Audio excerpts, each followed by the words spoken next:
जय श्री कृष्णा। राधे राधे दोस्तों, आज मैं आप लोगों को एक बूढ़ी मैया और उनके प्यारे से लल्ला के बीच की भक्ति और प्रेम की एक ऐसी लीला कथा सुनाऊंगी जिसे सुनकर आपकी आंखें नम हो जाएंगी। आप अपने आंखों के आंसू को रोक नहीं पाओगे। लड्डू गोपाल के प्रति भक्ति भाव से आपका हृदय भर जाएगा। बहुत वर्षों पहले एक गांव में एक बूढ़ी मैया रहती थी जिनका इस संसार में कोई भी नहीं था। बूढ़ी मैया फल बेचकर अपना गुजारा चलाया करती थी। बूढ़ी मैया लड्डू गोपाल की सेवा तो नहीं करती थी, परंतु उनके मन में भगवान श्री कृष्ण के लिए भक्ति भाव हमेशा से ही था। भगवान श्री कृष्ण को बहुत मानती थी। जिस गांव में बूढ़ी मैया रहा करती थी, वहाँ एक श्री कृष्ण का भव्य मंदिर था। मैया जो फल बेचा करती थी, उसमें से एक फल प्रतिदिन वह भगवान के लिए निकाल कर रखा करती थी और उस फल को मैया प्रतिदिन सुबह मंदिर ले जाकर पुजारी जी को देकर कहती थी कि इस फल का भोग कान्हा जी को लगा दीजिएगा। ऐसे ही दिन बीत रहे थे। तभी एक दिन एक महिला अपने लड्डू गोपाल को लेकर मैया के पास फल खरीदने आती है। मैया भगवान श्री कृष्ण की पूजा तो करती थी, परंतु उन्हें श्री कृष्ण के बाल स्वरूप लड्डू गोपाल के बारे में कोई विशेष जानकारी नहीं थी। बस उन्होंने कुछ लोगों से ही सुना था। मैया महिला के हाथ में लड्डू गोपाल का मनमोहक विग्रह का स्वरूप देखकर मोहित हो जाती है और उनसे पूछती है कि बहन, यह कौन है? तब वो महिला मैया को बताती है कि क्या आपको नहीं पता कि ये कौन है? ये तो श्री कृष्ण के बाल स्वरूप लड्डू गोपाल है। श्री कृष्ण का नाम सुनते ही मैया बहुत खुश हो जाती है और लड्डू गोपाल के बारे में और भी बातें पूछने लगती है। वो महिला लड्डू गोपाल की सेवा से जुड़ी, उनके चमत्कार से जुड़ी बहुत सारी बातें मैया को बताती है। बूढ़ी मैया सारी बातें सुनकर मन ही मन प्रसन्न हो जाती है। महिला जब भी मैया की दुकान में फल खरीदने आया करती थी, मैया उनसे लड्डू गोपाल के बारे में ढेर सारी बातें पूछा करती थी। और अगर कभी वह महिला लड्डू गोपाल को साथ लेकर नहीं आती थी, तो बूढ़ी मैया उस महिला से पूछा करती थी कि आज आप अपने लड्डू गोपाल को साथ लेकर क्यों नहीं आई? वो महिला मैया की बात सुनकर मुस्कुराती और अगली बार लल्ला को जरूर लेकर आती। धीरे धीरे मैया के मन में लड्डू गोपाल के प्रति लगाव होने लगा। अब वह प्रतिदिन उस महिला के आने का इंतजार करती।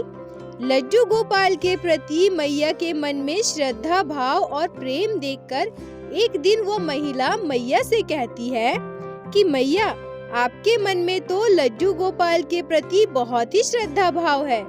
आप तो हमारे लल्ला से बहुत प्रेम करने लगी हैं और जैसा आपने बताया है कि आप श्री कृष्ण की भक्त हैं, तो अब देखिए, मेरे पति का तो यहाँ से ट्रांसफर होने वाला है। मैं तो अपने लड्डू गोपाल को लेकर दूसरे शहर चली जाऊंगी और मुझे लगता है आपको मेरे लड्डू गोपाल से इतना प्रेम हो गया है कि मेरे जाने के बाद आप मेरे लल्ला को बहुत याद करेंगी। तो अगर आप चाहें तो आप भी अपने घर में लड्डू गोपाल का एक प्यारा सा विग्रह लेकर आइए और उनकी सेवा कीजिए।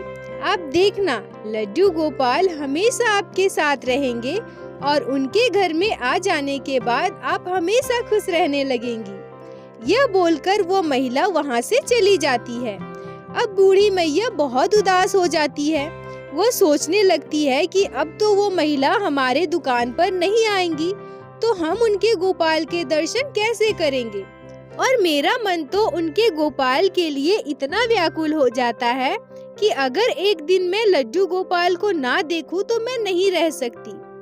फिर मैया उस महिला की बात को याद करती है और सोचती है कि ठीक है, मैं भी अपने घर में लड्डू गोपाल को लेकर आऊंगी, पर क्या मैं उनकी सेवा अच्छे से कर पाऊंगी?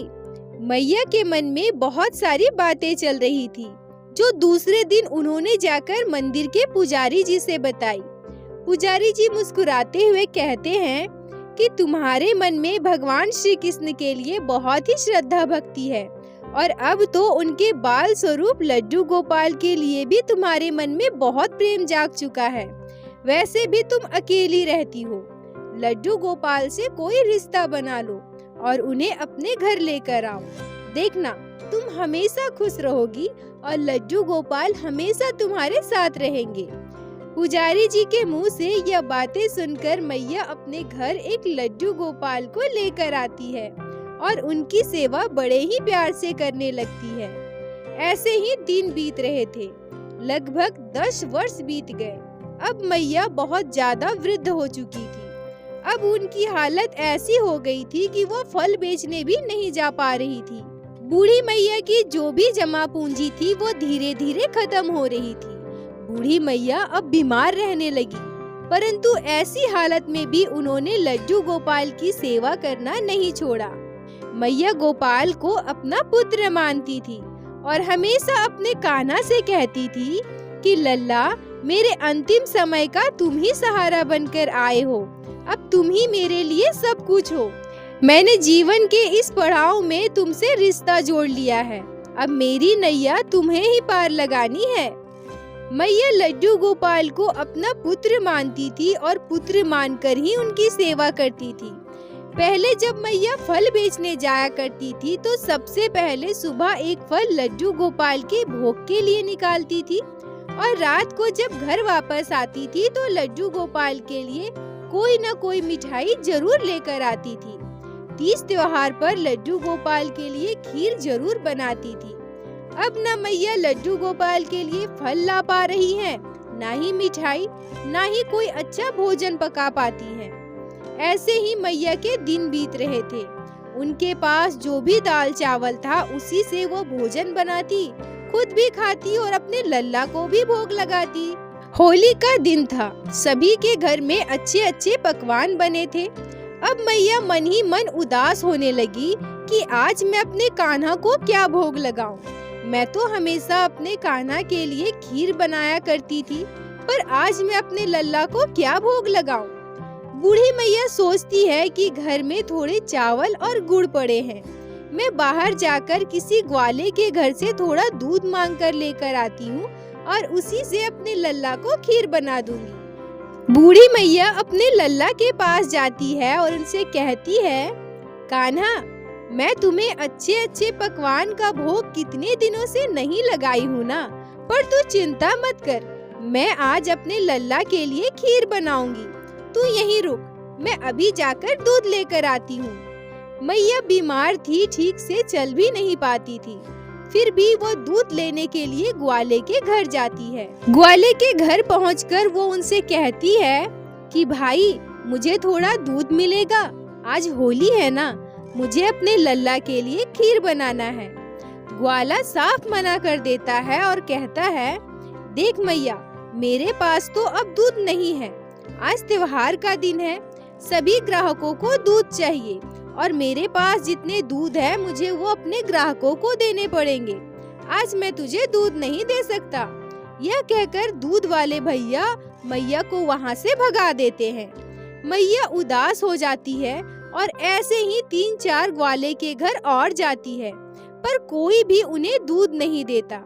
मैया आंखों में आंसू लिए घर वापस आने लगती है और रास्ते में सोचती है, मैं अपने छोटे से लल्ला से बोलकर आई थी कि आज तेरी मैया तेरे लिए खीर बनाएंगी। अब मैं अपने लल्ला को क्या खिलाऊंगी, क्या भोग लगाऊंगी। मैया रोते हुए अपने घर पहुंचती है और अपने कान्हा से कहती है, हे गोपाल, मुझे माफ कर देना मेरे लल्ला, तेरी मैया तेरे लिए खीर नहीं बना पाएगी।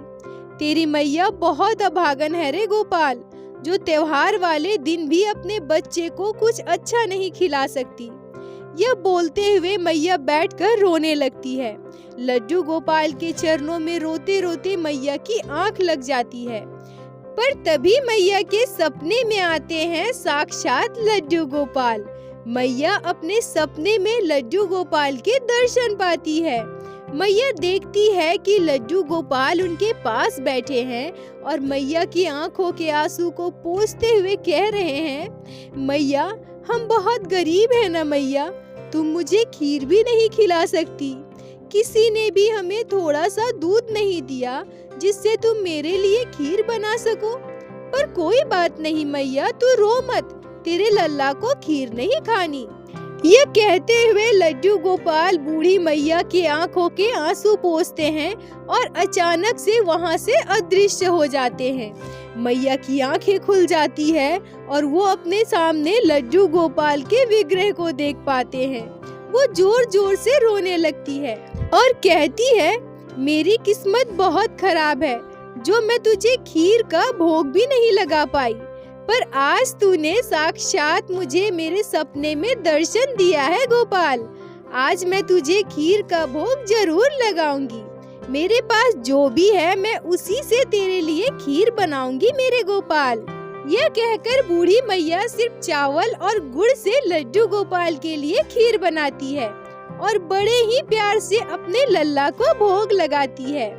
मैया लड्डू गोपाल को कटोरी में खीर का भोग लगाकर बाकी का खीर प्रसाद के रूप में खुद भी ग्रहण करती है और उसके बाद घर के पास वाले तालाब में बर्तन धोने चली जाती है। पर यह क्या, घर वापस आकर मैया जो दृश्य देखती है उसे देखकर उन्हें अपनी आंखों पर यकीन नहीं होता। बूढ़ी मैया देखती है कि खीर की कटोरी पूरी खाली है। मैया सोचने लगती है कि ये क्या, खीर कहाँ गई? मैं तो दरवाजा बंद करके गई थी। यहाँ तो बिल्ली भी नहीं घुस सकती जो खीर खाकर चली जाए, और इतनी जल्दी चूहा इतना सारा खीर भी नहीं खा सकता। तो फिर खीर कहाँ गया? तभी मैया की नजर लड्डू गोपाल के मुख और उनके हाथ पर पड़ती है। लड्डू गोपाल के मुख में और उनके हाथ में खीर लगे हुए थे। खीर की कटोरी बिल्कुल खाली थी। मैया यह देखकर समझ गई कि लड्डू गोपाल स्वयं आकर उनके हाथों से बने खीर को ग्रहण किए हैं। मैया नम आंखों से हाथ जोड़कर लड्डू गोपाल को प्रणाम करती है और रोते हुए कहती है कि हे गोपाल, आपने इस बुढ़िया के हाथों का बनाया हुआ खीर ग्रहण किया है, जो बिल्कुल भी स्वादिष्ट नहीं बना था, जिसमें दूध भी नहीं था। सब आपको 56 तरह के व्यंजन का भोग लगाते हैं।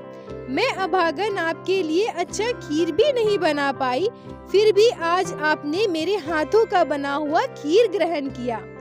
आज मेरा मनुष्य जीवन सार्थक हुआ गोपाल। आज मेरे प्राण भी निकल जाए तो मुझे कोई दुख नहीं है। मैया यह बोलते बोलते लड्डू गोपाल के चरणों में रोती रहती है और रोते रोते बूढ़ी मैया के प्राण बैकुंठ धाम को प्राप्त करते हैं। दोस्तों, भगवान कभी भी 56 भोग की आस नहीं रखते। हमारे लड्डू गोपाल को विशेष किसी तामझाम की आवश्यकता नहीं है।